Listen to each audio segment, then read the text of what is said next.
10장과 그리고 11장은 여섯 번째 나팔 대항이 발생을 하고 그리고 난 다음에 막간으로 주어진 내용인 것을 우리는 이제 다 알고 있죠. 그렇죠? 다 알고 있습니다. 이 막간은 종말의 때에 세상이 죄로 인해서 혼란의 소용돌이로 빨려 들어가고 악의 권세를 가지고 있는 자는 하나님의 백성들에게 고통과 시련을 가중시킴으로써 그 신앙을 빼앗아가려고 하지만 하나님께서는 그 택하신 백성은 결단코 놓지 않으시고 그 사랑하는 자녀들을 끝까지 지켜내심을 약속하는 내용. 이게 요한계시록의 세 개의 막간의 주요 글자다라고 말씀을 드렸어요. 그렇죠? 자, 지난 시간에 살펴보았던 하나님의 성전과 제단과 거기에 경배하는 자들을 측량하도록 하는 이 두 번째 막간의 환상은 하나님께서 예수 그리스도의 피로 세우신 이 교회를 끝까지 지키시는 것을 확인해주는 그런 대목이었습니다. 그동안 교회는 그러면 하나님의 품 안에서 숨죽이고 가만히 난리를 피하면 되느냐? 그렇지는 않다는 거죠. 세상의 교회로서 세상의 선지자적인 사명, 그 예언의 메시지를 선포하되 굵은 베옷을 입고 하나님 나라의 증인으로서 그 일들을 감당하라고 하는 것이었죠. 두 증인이라는 표상적인 존재로 세상 앞에 서 있는 교회는 구약의 선지자의 대표적인 인물인 모세와 엘리야와 같은 능력을 받아서 왕 같은 제사장으로서 이 세상을 살면서 주의 복을 선포하는 것이다. 라는 거예요. 교회가 이 땅에 임하는 하나님의 나라의 왕 같은 제사장으로 산다는 것. 그것은 곧 세상의 권세 자원자들과 싸운다는 뜻이고 그들과 맹렬한 싸움에도 불구하고 물러서지 않으며 그들의 공격에도 피하지 않고 자신의 삶 속에 하나님의 진리와 생명을 왕성하게 피워내겠다는 그런 열망이에요. 그 세상을 살아가는 과정들 속에서 그 내용들 속에서 어떠한 고생, 어떠한 어려움이라도 자초하겠다는 그런 의미이고 망하는 것도 감수하면서도 하나님의 뜻을 자신과 그리고 함께하는 모든 사람들의 삶 안에서 꽃피우게 하겠다는 그런 각오예요. 이렇게 악한 자들과 대적하는 신실한 그리스도인 이런 사람을 하나님께서는 결코 혼자 두시는 법이 없다고 얘기해요. 우선은 성령 하나님께서 그와 늘 함께 하실 것이고 또한 하나님께서는 그에 대한 선물로서 믿음의 공동체를 허락하세요. 여러분 각자에게는 하나님의 사랑으로 신실하게 살아가려는 하나님께서 주신 말씀의 은혜를 받고 복음의 진리를 따라서 이 세상의 악한 세력과 싸워서 결코 물러서지 않는 삶을 살아가고자 애를 쓰는 여러분 가운데 늘 성령 하나님께서 함께 하시겠다. 또한 여러분과 더불어 싸우는 교회 믿음의 공동체를 하시겠다 하는 거죠. 여러분 모두는 옆에 계신 분이 믿음의 공동체의 일원으로서 함께 이 세상에 하나님의 거룩을 또한 하나님의 약속과 하나님의 생명과 진리를 심어내는 이루어내는 자유시간 감사하죠. 네, 그렇습니다. 하나님께서 이렇게 신실한 그리스도인에게 이 땅의 전투적인 교회가 되게 하시고 그리고 그것이 체제가 되게 하시며 그 공동체가 반드시 승리하여 하늘에 완성된 교회가 되도록 하셔서 하나님만이 온 우주 만물의 창조주이시고 주관자가 되시고 선포자가 되심을 심판자가 되심을 우리의 삶, 바로 여러분의 삶을 통해서 드러내신다는 거죠. 마치 하나님께서 애굽의 바로와 더불어 싸워서 모세가 승리하도록 하셨고 엘리야가 바알을 섬기는 아합의 선지자랑 싸워서 승리하도록 하신 것처럼 교회의 증언은 여러분들이 이 땅 가운데서 증언해주는 복음의 진리의 내용들은 예수를 믿지 않고 하나님을 대적하는 자들에게는 심판을, 믿음으로 반응하는 이들에게는 복을 주신다라고 그렇게 얘기를 하고 있어요. 이 싸움은 주님께서 십자가에 죽으시고 부활하시고 승천하신 후에 다시 오시는 그날까지 계속 있을 거라는 얘기죠. 이 종말의 때에 교회는 복음의 진리를 들고 끊임없이 세상에 악과 싸울 것이고, 그 싸움을 성실히 수행함으로써 자기 안에 있는 예수 그리스도의 진리와 생명을 밝히 드러낼 거라고 얘기를 합니다. 이 땅이 하나님의 마지막 심판 안에 들어가는 그날까지 그리스도의 지체된 성도는 세상의 불의와 불경건과 불신앙에 대적해서 하나님은 의로우신 분이시며 선하신 분이시며 은혜로우신 분이시며 거룩하신 분이신 것을 온 입술로, 온 마음으로, 온 몸으로 고백하게 될 거라는 얘기예요. 이것이 하나님께서 교회에게, 그리고 교회에 속해 있는 각각의 그리스도의 지체에게 주신 가장 놀랍고 복된 소식이죠. 그러면 세상은 우리 그리스도인들이 하나님의 나라의 복음의 증인으로서 살아가는 그 기세에 눌려서 순순히 항복하는가 라고 하는 겁니다. 여러분들이 그리스도인으로 살아가다 보면 알 수 있는 것이지만, 쉽게 하는 거지만, 그렇게 세상은 호락호락하지는 않아요.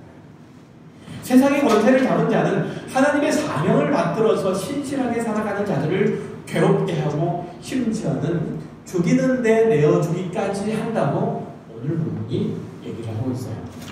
요한계시록 13장 15절 이하에도 그렇게 얘기를 하고 있죠. 한번 볼까요? 또 짐승이 가장되고 신성모독을 말하는 입을 닫고 또 42달 동안 일할 권세를 받으니라. 짐승이 입을 벌려 하나님을 향하여 비방하되 그의 이름과 그의 장막 곧 하늘에 사는 자들을 비방하더라. 또 권세를 받아 성도들과 싸워 이기게 되고 각 족속과 백성과 방언과 나라를 다스리는 권세를 받으니.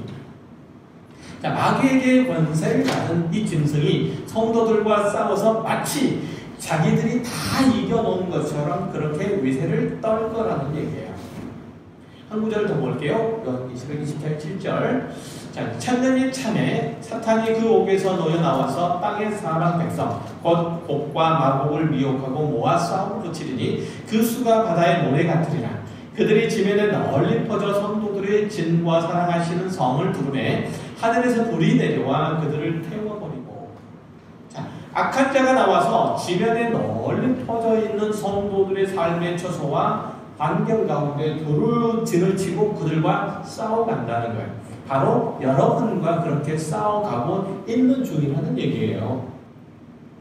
그들은 수단과 방법을 가리지 않고 그들을 하나님을 믿는 신앙 가운데서 떼어내려고, 자신들을 하수인들로 만들려고 그렇게 애를 쓰고 있다는 얘기죠. 저와 여러분은 이 땅 가운데서 하나님의 사람으로 자기 정체성과 그 사명을 지켜내기 위해서 끊임없이 싸워가고 있는 존재예요. 지금 여러분은 영적 전쟁을 하고 있는 중이라는 얘기예요.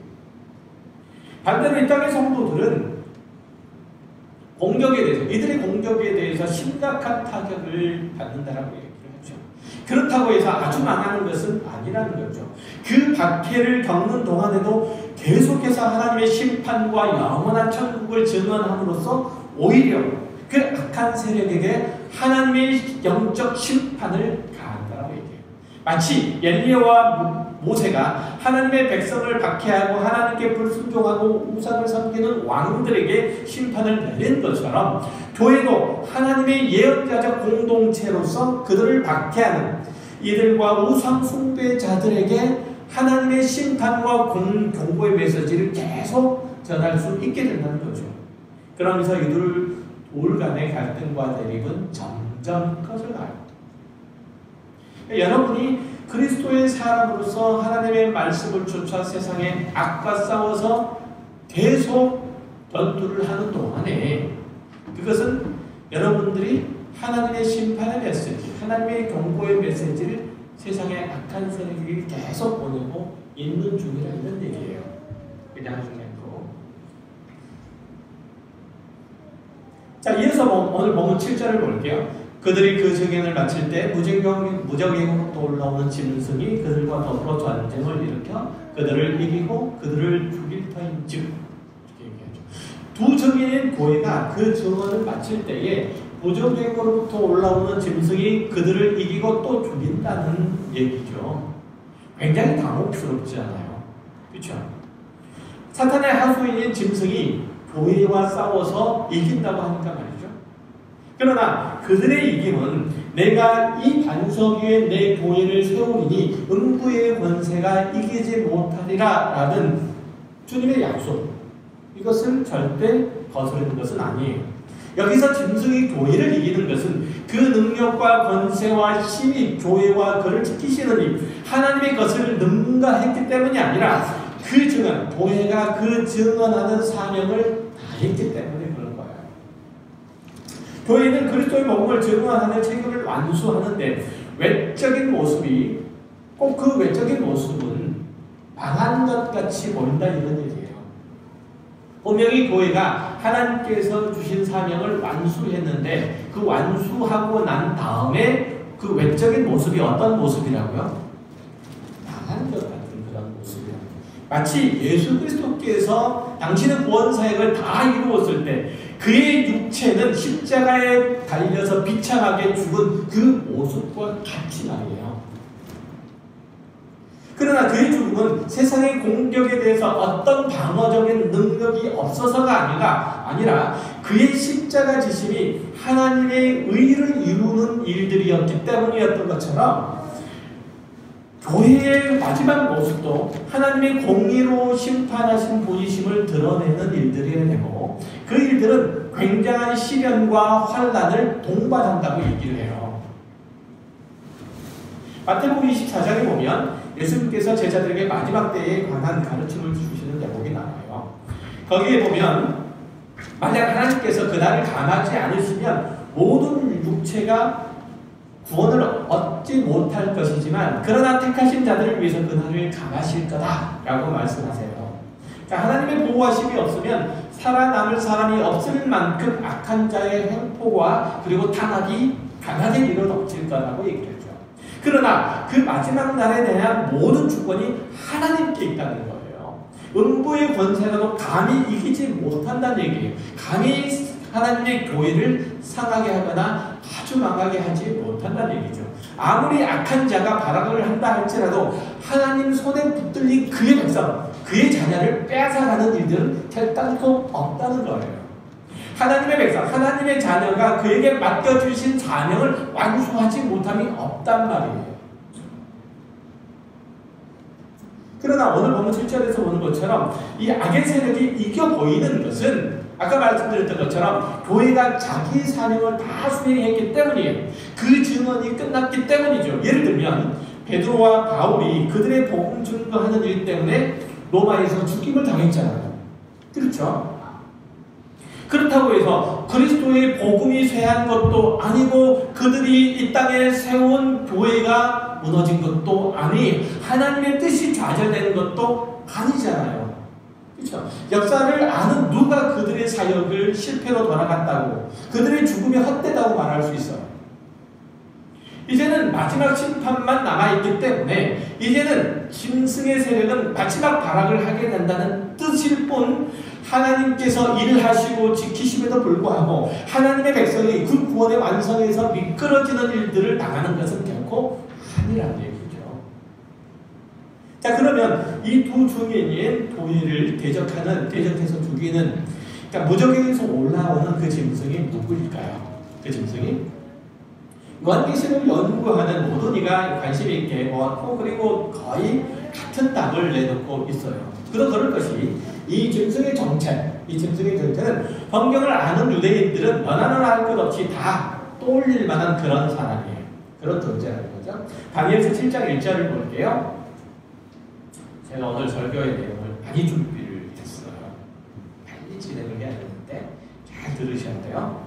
7장 1절 바벨론 벨사살 왕 원년에 다니엘이 그의 침상에서 꿈을 꾸며 머릿속으로 환상을 갖고 그 꿈을 기록하여 그 일의 대략을 진술하니라.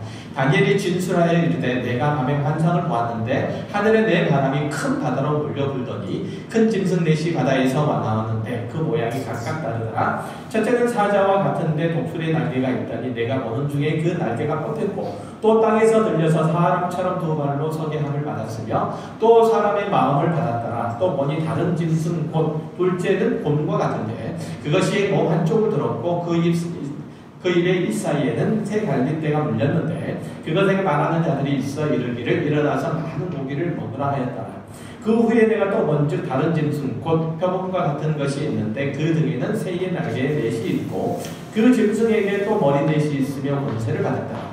내가 밤 환상 가운데 그 다음에 본 넷째 짐승은 무섭고 놀라우며 또 매우 강하여 또 새로 된 큰 이가 있어서 먹고 부서뜨리고 그 나머지를 발로 밟았으며 이 짐승은 전에 모든 짐승과 다르고 또 10뿔이 있더라. 자, 바벨론 왕 벨사살은 이상한 꿈을 꾸고 그것을 해석하도록 다니엘을 부르죠.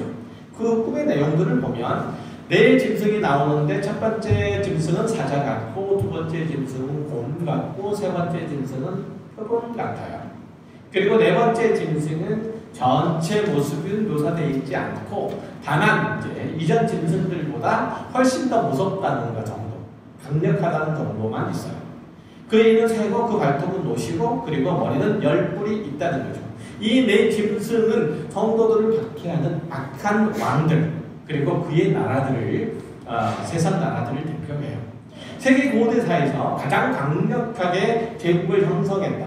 그 나라 중에 우리가 잘 아는 것처럼 사자는 바벨로니아 제국, 곰은 페르시아 제국, 그리고 표범은 헬라 제국, 그리스 제국이죠. 그리스죠. 헬라 제국을 얘기하는 거고, 그리고 10뿔이 달린 짐승은 로마 제국을 얘기를 해요. 그런데 왜 넷째 짐승만 구체적으로 묘사되어 있지 않고 10뿔이 달렸다는 것만 보도하고 있을까요? 그거는 앞에 있는 헬라 제국을 상징하고 있는 이 네 머리가 달린 표범의 모습에서 그 답을 찾을 수가 있죠. 그러니까 헬라 제국은 알렉산더가 죽은 후에 4개의 나라로 분할이 되죠. 그래서 4명의 왕이 분할 통치를 하게 되기 때문에 이 다니엘서에서는 4머리 달린 표범으로 묘사를 한 거예요. 그리고 마찬가지로 이제 로마가 넷째 짐승으로 상징이 되는데 이 짐승에게는 구체적인 묘사가 없고 뿔만 10개가 달렸다는 것으로 묘사하는 것으로 보아서 이 제국은 로마 제국이다라고 단순하게 정의를 할 수는 없고 그 이후에 등장하는 로마 제국의 정신과 그의 문화 그리고 그들의 삶의 방식들, 삶의 원리들을 이어받은 세계 열강들을 의미한다고 보는 타당해요. 그러니까 네 번째 등장하는 10뿔이 달린 짐승은 로마 제국에 이어서 지금까지 나타난 세계의 열강, 모든 열강을 나타낸다라고 보면 되는 거죠. 자, 그리고 이제 조금 더 보면 이 넷째 짐승이 저지르는 짓이 설명되어 있어요. 다니엘서 7장 22절 이하의 말씀이에요.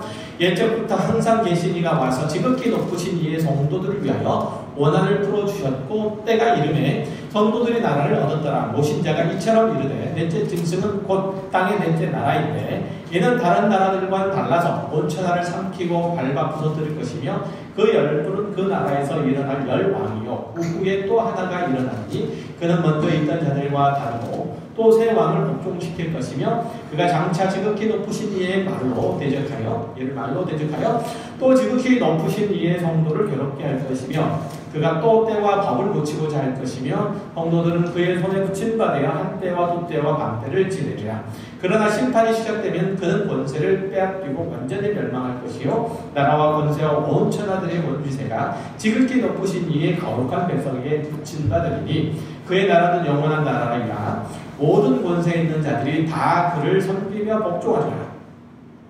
자, 바다에서 올라오는 네 짐승, 특별히 네 번째 짐승은 강력한 힘과 능력들이 있어서 온 세계를 제패하고 그 위세를 만방에 펼치게 되는데 그것이 얼마나 대단한지 하면은 앞에 있는 세 제국의 권세를 모두 다 지울 만큼 하다는 거죠. 이 마지막 짐승이 성도와 싸워서 이기고 또 괴롭게 할 건데 어느 정도 한 때와 두 때와 반 때, 즉 42달, 1260일. 우리 잘 알죠? 이 동안을 그렇게 한다는 거예요. 그러나 결국은 이들은 하나님께 심판을 당하고 그 권세를 빼앗기며 결국은 하나님의 성부의 승리로 끝난다라고 얘기합니다.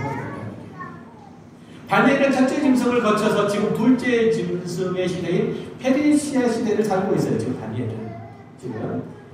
그래서 그 환상 중에 네 번째 짐승의 시세, 즉 우리가 살고 있는 지금의 세대까지 내다보면서 그 최후의 결말을 말해주는데 이 10뿔이 달린 짐승이 패하고 하나님의 나라의 백성들이 승리한다고 얘기를 해주고 있어요. 그러니까 우리의 승리는 때론 당상으로 있다는 거죠. 자, 그러면 오늘 본문 7절로 돌아와서 짐승이 이 무저갱으로부터 올라오는데, 무저갱은 우리 잘 아는 것처럼 한자잖아요. 그러니까 바닥이 없는 구덩이라는 뜻인데, 다니엘서 7장에 10뿔 달린 짐승이 올라오는 이 바다, 그 바다와 동일한 장소예요.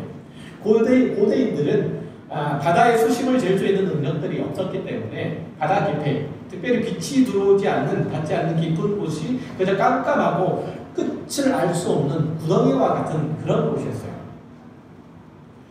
그러니까 하여튼 이 무저갱에서 나와서 성도들과 싸우는 이 짐승은 당시 유대인들이나 신실한 신앙을 가지고 있는 기독신앙이라면 누구나 로마 제국이다 라고 떠올릴 수 있었고, 더 넓게는 당대를 주름 잡고 있는 세계 제국인 것을 알 수 있는 거예요. 그러니까 우리는 누구랑 싸우고 있죠? 누구랑 싸우고 있어요? 우리는 하나님의 나라, 그 백성, 그의 군사 안에서 누구랑 싸우고 있어요? 세계 제국과 싸우고 있어요.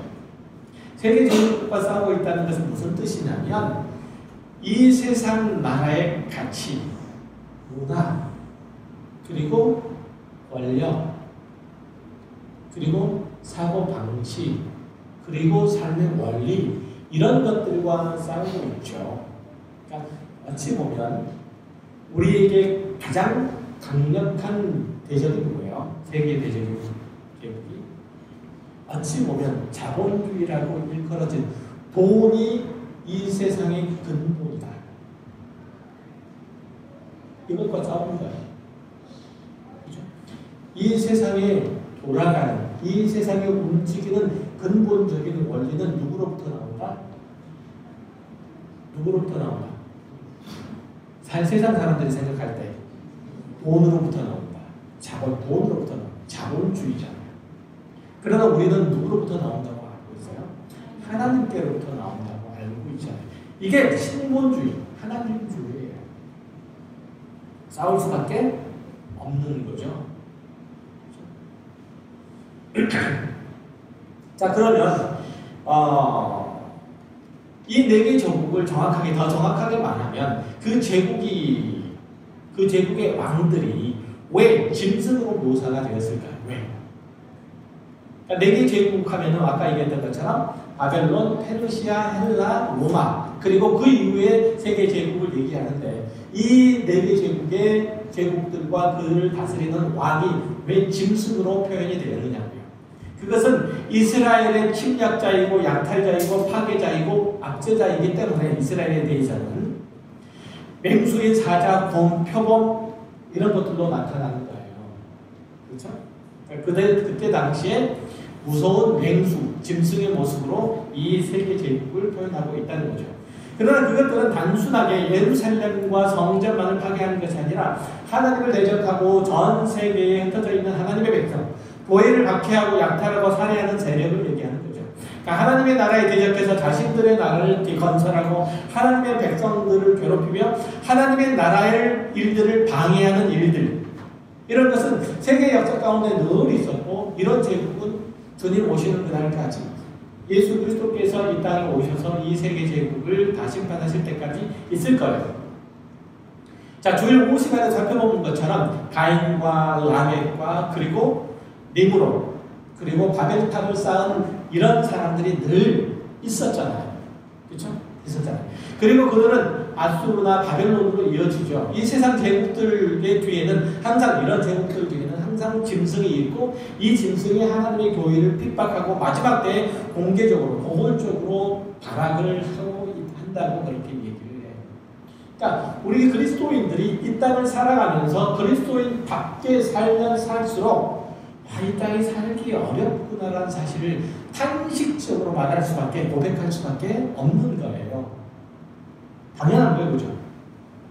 그러니까 오늘 본문 7절이 그들이 교만을 마칠 때 무적으로부터 올라오는 짐승이 그들과 더불어서 전쟁을 일으켜 그들을 이기고 그들을 죽일 터인즉이라고 그렇게 얘기를 하잖아요. 그러니까 하나님의 백성, 그리스도의 교회를 핍박하는 자들은 어떻게 해서든지 믿음의 공동체를 회방하고 거기에 속해 있는 성도들을 거기서부터 끄집어내려고 할 거예요. 죽이려고 할 거예요. 죽인다는 것은 육체적으로 죽인다는 게 아니에요. 영적인 죽음 가운데 있게 한다는 얘기예요. 그러나 교회가 그 증언을 끝낼 때까지는 결단코 그들을 해치지 못한다는 거예요.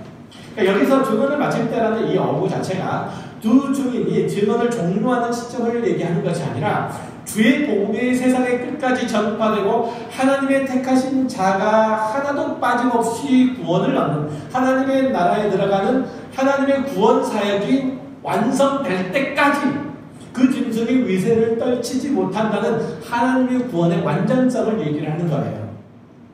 이해되셨어요? 그러니까 짐승이 위세를 떨칠 수 있는 자들은 다 누구들이에요? 그들의 휘하에 있는 사람들, 세상의 악한 자들 밑에 있는 이들에게만 단지 뭘 할 수 있어요? 그들의 위세를 떨칠 수 있는 거예요. 그 다음에서야 비로소 무적에서부터 올라오는 짐승이 교회와 성도들을 외적으로 핍박하고 그리고 죽일 수도 있는데, 이는 하나님을 반대하고 그리스도의 십자가를 복음들을 조롱하는 어느 시대, 어느 곳에서나 있었잖아요. 그러니까 하나님께서 그의 백성들을 구원하시는 이 구원사역, 그 구원사역을 누구도 해방할 수 없는데 이것을 해방하려고 무적에서부터 올라오는 짐승이 늘 교회와 거기에 속해 있는 자들을 공격해 온다 이거예요. 그러나 하나님께서 그 백성들을 완전히 구원하실 때까지 그들을 결단코 해할 수는 없다는 거예요. 그것들을 다 구원사역을 다 완성하고 난 후에야 그들을 해치고 죽이는 데 내어줄 수 있다는 얘기는 무슨 뜻이냐면 다 구원하고 난 다음에 어떻게 꼭 해칠 수 있겠어요? 어떻게 해칠 수 있을까요? 그럼 무슨 뜻이냐면 하나님께서 그 당신의 구원 사역을 이루시는 그 일들은 결단코 지속되되 끝까지 이루어지고 그를 반대하는 악의 세력은 그들의 외적인 환경, 어떤 조건들을 왜곡시키고 그리고 무너뜨리고 그리고 어렵게 함으로써 그들의 구원을 힘들게 할 수 있을지는 모르지만 그것을 본질적으로 해방할 수 없다는 그런 의미예요. 그러니까 악한 자들이 그리스도인들을 해방할 때는 언제예요? 하나님의 구원이 완성되고 난 다음에. 그러면 악한 자들은 무엇을 해방하려고 하는 거예요? 무엇을 해방하려고 하는 거죠? 무엇을 공격하려고 하는 거죠? 결국은 환경을 어렵게 하려고 하는 거예요? 아니면 조건을 어렵게 하려고, 우리 그리스도인들은 환경과 조건을 어렵게 하려고 하는 거예요? 아니면 우리의 구원을 해방하려고 하는 거예요? 구원을 해방하려고 하는 거잖아요. 그런데 하나님께서 구원을 완성할 때까지 이 무적행으로부터 올라온 자들이 우리 그리스도인을, 당신의 백성들을 해야지 못하도록 막는다 이거예요. 그리고 구원이 완성된 다음에 할 수 있다는 얘기는 무슨 얘기냐면 그 구원의 완전성을 얘기하는 거잖아요. 그러니까 우리가 이 땅에 살아가고 있는 동안에 악한 자의 공격은 없나요? 있나요? 있죠. 그죠? 있죠. 그런데 그것이 우리들의 그리스도인으로서의 영적인 운명을 어찌할 수 없는 것은 하나님께서 무적행으로부터 올라오는 이 짐승이 우리의 구원을 완성하고 난 다음에야 그들을 건드릴 수 있게 만든다. 우리를 건드릴 수 있게 만든다는 얘기예요. 그러니까 완성됐는데 건드려봐야 무슨 소용이 있겠어요? 그 얘기하는 거예요 지금. 좀 이해가 되셨어요? 꼭 이해하셔야 돼요. 그러니까 그런 의미를 얘기를 하고 있는 거예요. 그러니까 그들이 고작 우리에 대해서 회방하고 그리고 우리를 힘들게 하고 어떤 무거운 짐들을 주는 것들은 단순히 뭐에 관한 것일 뿐이에요. 우리의 환경, 조건, 어찌 보면 우리 육체에 관한 것일 뿐이에요. 이해되시죠? 자, 어쨌든 이 마지막 때에 그러면 짐승이 무저기로부터 올라와서 난리를 일으킬 때까지 교회의 책임은 뭐예요? 하나님의 선지자적인 책무를 다하는 거예요. 악한 자에게 사로잡히는 세상을 심판하는 것이 아니라 그들을 회개케 하는 일들을 성실하게 해내는 것. 그래서 교회는 악한 자에게 계속 뒤는 것처럼 보이고 세상에게 삼켜지는 것처럼 보여요. 그들을 심판하는 데 목적이 있는 것이 아니고, 그죠? 심판하는 데 목적이 있는 것이 아니고 그들을 회개케 하는 데 목적이 있기 때문에 세상에 대해서 우리는 계속 실패하고 있는 자처럼, 패하고 있는 자처럼 그렇게 보이는 거예요. 다시 말해서 교회와 성도가 주의 복음으로 세상을 정복한다는 것은 정치적으로, 군사적으로, 경제적으로 그 힘을 모으고 세력을 확장시켜서 그들을 물리적으로 패배시킨다는 그런 뜻이 아니고, 우리 성도가 그리스도의 마음으로, 그리스도의 생각으로, 그리스도의 시각으로 사람들에게 다가가서 그들을 회개케 하고 믿음을 촉구케 하는 일들을 한다는 거죠. 그러니까 교회의 힘은 세상의 권력을 종용하는 데서 나오지 않아요. 결코. 잊지 않으시면 좋겠어요. 교회의 권력은, 여러분들의 힘은 세상의 세력을, 세상의 돈을, 세상의 명예를, 세상의 지위를, 세상의 어떤 지식을 소유함으로써 나오는 게 아니에요. 여러분의 그리스도인됨은 그렇게 나오는 게 아니에요. 만약에 그렇게 나올 수 있다면 천국은 누구의 것이 돼야 되냐면 부자의 것이 돼야 돼요. 권력이 있는 자의 것이 돼야 돼요. 힘이 있는 자의 것이 돼야 돼요. 그러나 하나님께서 말씀하시기를, 주님께서 말씀하시기를 천국은 누구의 것이라고요? 어린 아이의 것이라고 하잖아요. 그죠? 가난한 자의 것이라고 그렇게 얘기를 하죠. 그런 거죠.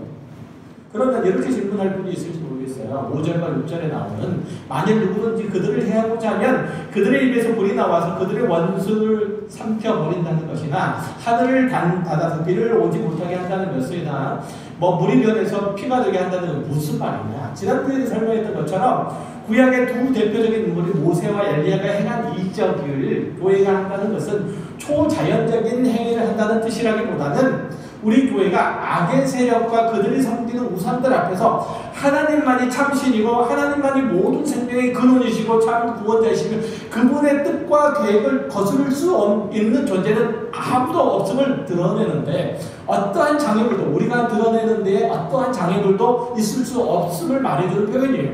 여러분들이 하나님의 사랑으로 하나님의 능력과 하나님의 권세와 하나님께서 생명의 근원이시며 하나님이 온 세상의 우주 만물들의 창조자이시고 택하신 백성들을 구원하시는 자이심을 드러내시는 일들을 하는데 그것을 막을 사람은 아무도 없다는 거예요. 이게 모세와 엘리사의 그 능력을 행하는 거예요. 그들이 애굽의 바로 앞에서, 그리고 바알신을 섬기는 자 앞에서 하나님이 참신임을 그렇게 증명했다는 것처럼 여러분이 가지고 있는 신앙의 고백들을 통해서 그렇게 한다는 거예요. 그렇게 하신다. 놀랍지 않아요? 소름이 돋지 않아요? 저는 막 소름이 돋는데 그렇게 하신다. 여러분이 기대하는 것처럼 무적행에서 올라오는 짐승을 힘으로 이기고 물리치고 없애버림으로써 하나님만이 가지고 계시는 심판권을 우리도 행사한다는 그런 의미는 아니에요. 우리 그리스도인은 누군가를 재단하고 정죄하고 심판할 권세는 없어요. 누군가와 원수를 맺고 누군가와는 등을 돌리고 누군가와는 마음의 깊은 상처를 남겨두고 살도록 그렇게 부름을 받지는 않았다는 거죠. 저와 여러분은 다만 누군가를 사랑하고 용서하고 기도하고 인내하며 섬겨주도록 각자의 삶 가운데 부름을 받은 거예요. 그렇게 모세와 엘리사의 사역을 하도록 부름을 받은 거예요.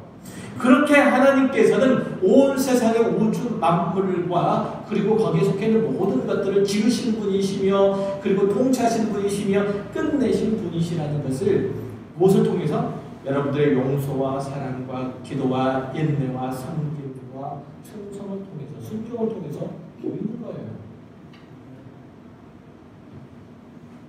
그렇지만 여러분도 잘 알다시피 이 세상에 마음에 드는 사람이 어디 있어요?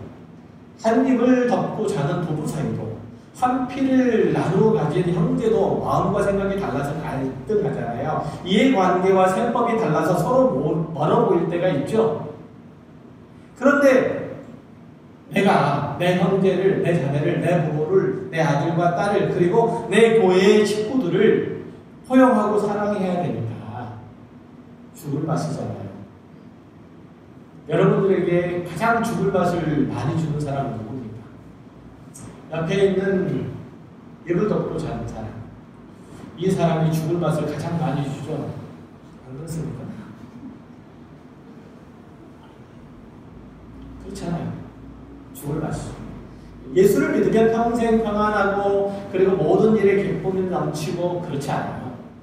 예수를 믿으면 하는 일의 모든 일들을 하는 모든 일에 복을 받고 경쟁하는 모든 사람에게서 승리한다. 이렇지 않아요.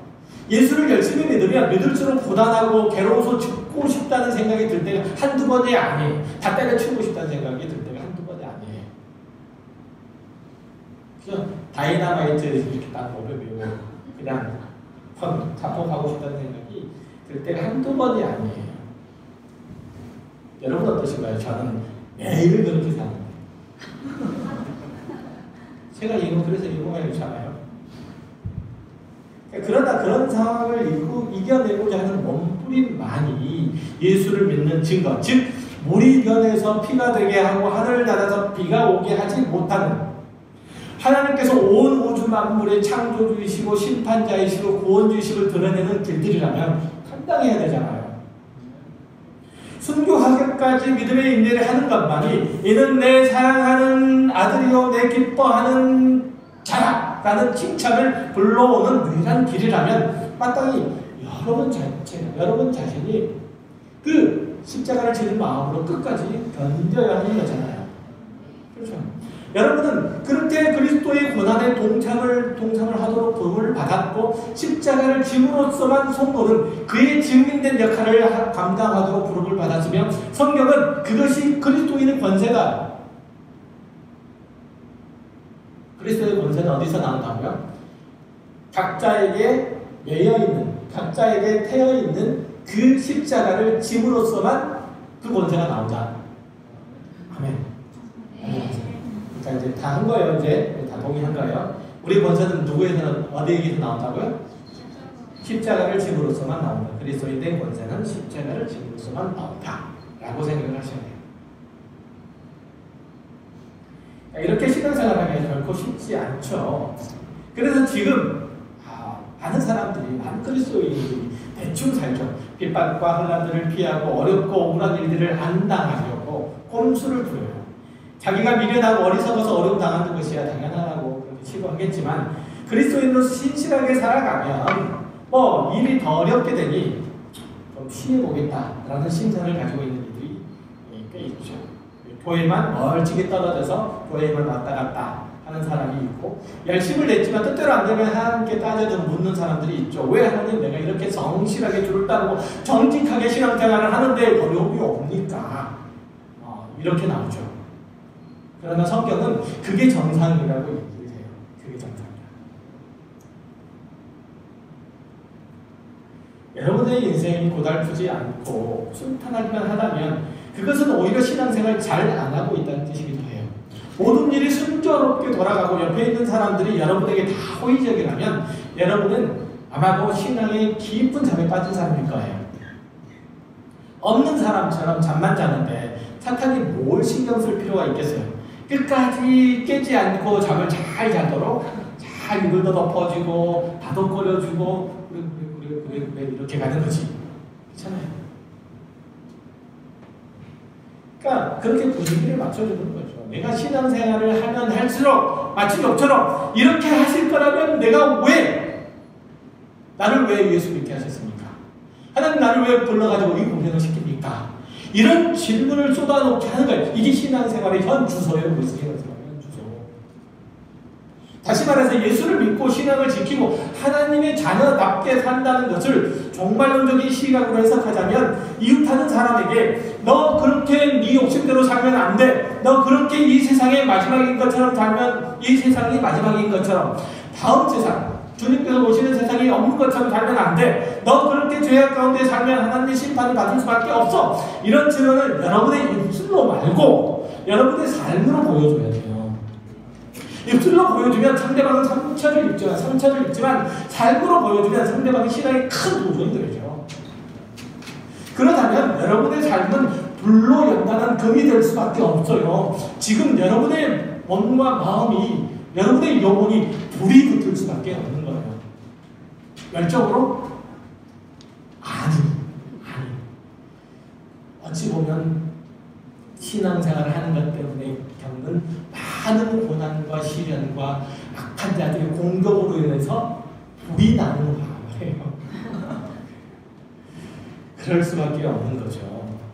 환난을 통과하고 시련을 극복하고 인내를 여기 목까지 차오르는 것들이 없으면 희생을 목숨을 내어주기까지 하는 게 없으면 여러분은 정금같이 재련되지 못하고 결국은 그리스도인으로서 전혀 쓸모없어져서 결국은 길거리에 버려지는 소금과 같이 되고 말 것이기 때문에 하나님께서는 여러분을 그 자리에 놓지 않으신단 말이에요.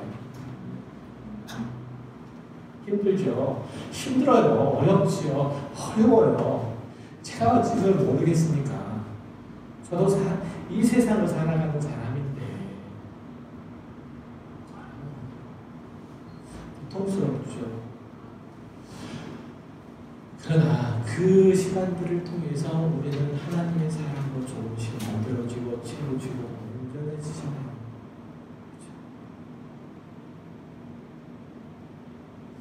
제가 이렇게 말씀드리면 겁이 날 거예요. 어떻게 하면 덜 손해를 보고 어떻게 하면 덜 양보하고 어떻게 하면 덜 자존심 상하고 어떻게 하면 덜 인내하고 그래서 편히 살까 그렇게 살고 싶어서 하기 싫은 기도도 하고 금쪽 같은 시간을 내서 교회 봉사도 하고 피 같은 헌금도 하는데 그게 다 불신앙이고 참 그리스도인으로 살려면 다 서름이 없는 일들이라고 하니까 억울하기도 하겠죠. 올바른 신앙생활을 하면 어려워질 수도 있고 예수를 믿으면 십자가를 져야 하는 그 고생들이 있다는데 좀 더 있다가 돌아올까라는 생각도 들 수도 있어요. 요거죠. 그러나 신앙은 하루아침에 뚝딱 만들어지는 거 아니잖아요. 평생에 걸쳐서 연습해야 되고 매일 머리를 쥐어박는 자책을 해야 돼요. 저가 그렇고 여러분이 그렇잖아요. 여러분의 삶들 보세요. 여러분의 신앙생활을 한번 보세요. 어떠한지. 매일매일이 자책의 삶이고 매일이 회개의 삶이고 매일이 주님 앞에 무릎을 꿇고 눈물을 흘리지 않을 수 없는 그렇다고 심판은 아니에요. 어쨌든 그런 삶이잖아요. 그렇게 살 수밖에 없잖아요.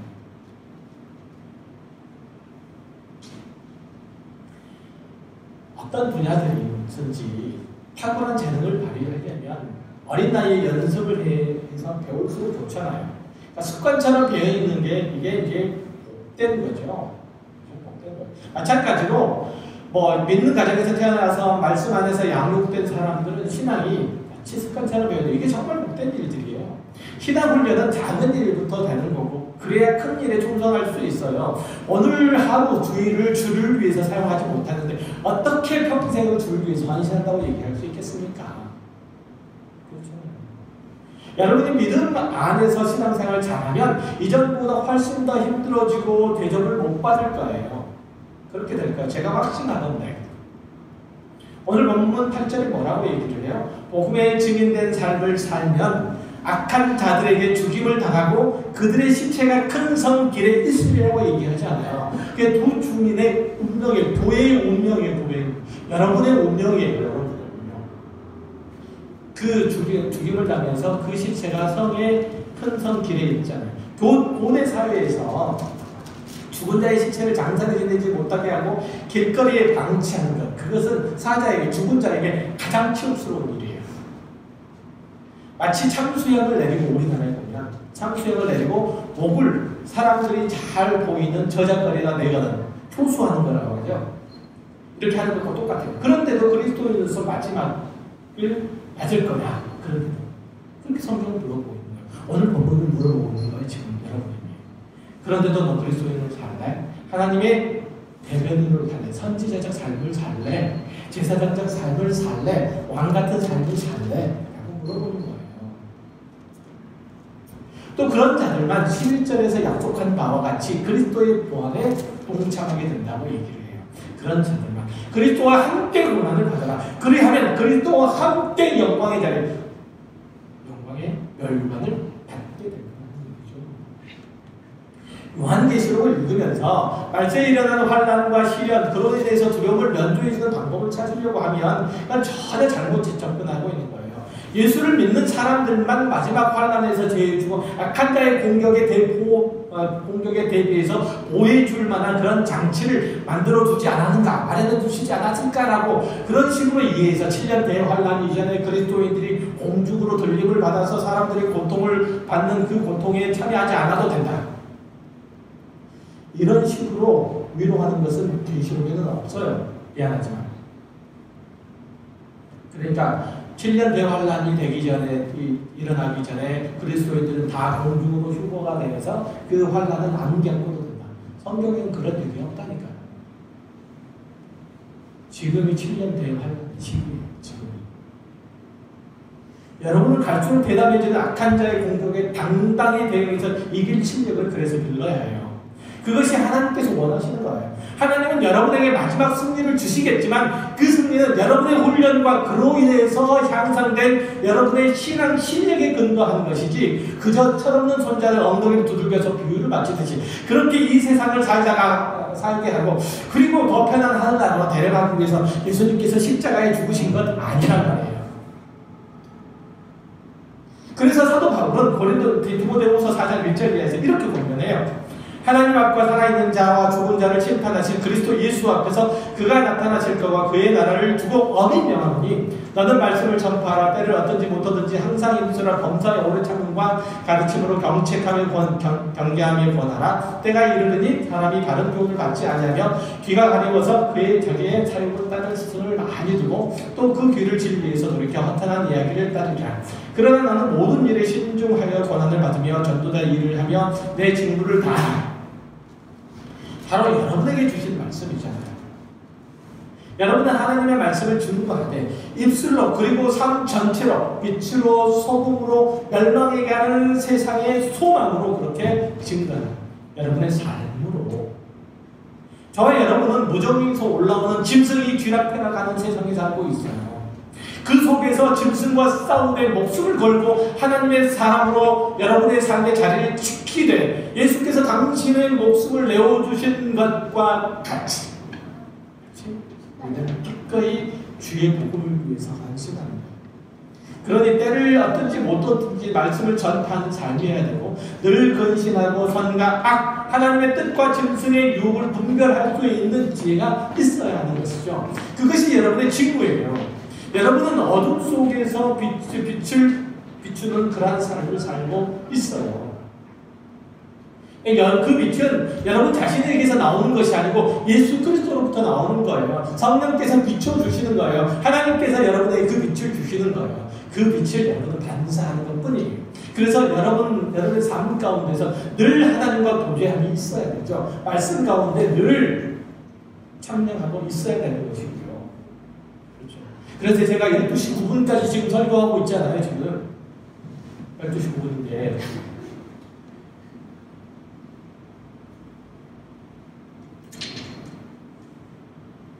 말씀 가운데 비춰주셔야 돼요. 또 뜰주셔야 돼요. 그래야 여러분이 빛 노릇을 할 수 있어요. 자칫 잘못하면 빛이 어두움에 삼킨 바가 될 수도 있기 때문에 그래요. 여러분의 인생이 그렇게 길지 않은 걸 아실 거예요. 제가 결혼한 지 엊그저께 같은데 벌써 아들이 제가 결혼한 나이가 되어가고 있어요.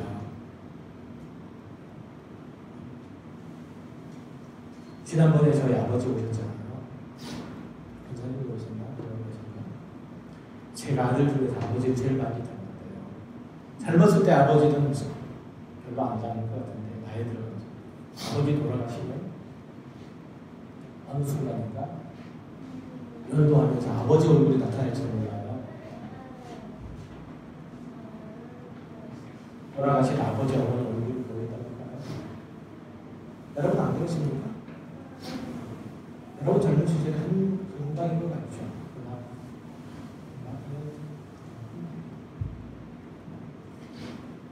그래서 우리는 아까 사도 바울의 권면을 이어서 봐야 돼요. 디모데후서 4장 6절 전제와 같이 내가 벌써 부어지고 나의 떠날 시간이 가까웠도다. 나는 선한 싸움을 싸우고 나의 달려갈 길을 마치고 믿음을 지켰으니 이제 후로는 나를 위하여 의의 멸관이 예비되었으므로 주 곧 의로우신 재판장이 그날에 내게 주실 것이며 내게만 아니라 주의 나타나는 걸 사모하는 모든 자에게니라.